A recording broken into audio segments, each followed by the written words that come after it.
Hello बच्चों, welcome to my YouTube channel. तो NMC की तरफ से नीट एग्जामिनेशन को लेकर एक बड़ा फैसला किया गया है। यानी कि जो नीट का एग्जाम है उससे पहले एनएमसी ने एक फैसला किया है और एनएमसी की तरफ से एक नोटिस जारी हुआ था 23 अप्रैल को।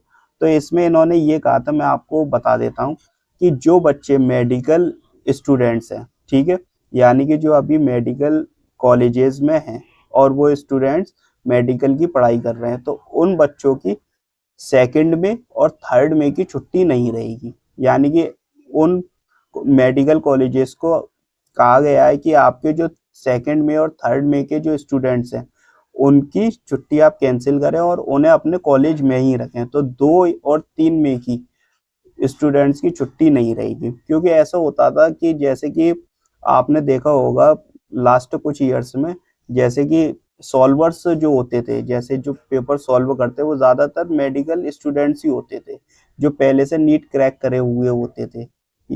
ठीक है। तो उन बच्चों को रोकने के लिए, मतलब इस तरीके से दोबारा ना हो, तो उसके लिए एनएमसी ने एक नोटिस जारी किया जिसमें उन्होंने कहा कि आप 2 और 3 मई को अपने सारे स्टूडेंट्स की छुट्टी कैंसिल कीजिए और उन्हें मेडिकल कॉलेज बुलाइए। ठीक है। तो वो सारे स्टूडेंट्स कहाँ रहेंगे? Medical college.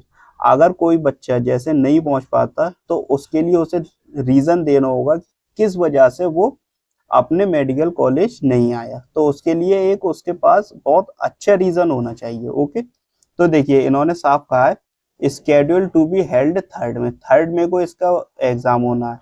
ठीक है। अब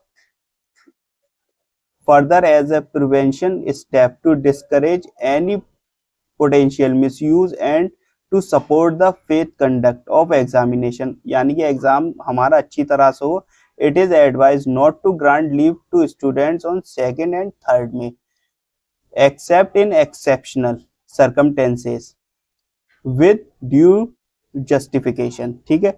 तो आपके पास एक्सेप्शनल सर्कमटेंसेस होना चाहिए जिसमें जस्टिफिकेशन होना चाहिए। तो आपकी जितने ही मेडिकल स्टूडेंट्स हैं उनकी छुट्टी सेकंड एंड थर्ड में की कैंसिल कर दी गई है, तो उन्हें जो है कॉलेज ही जाना होगा।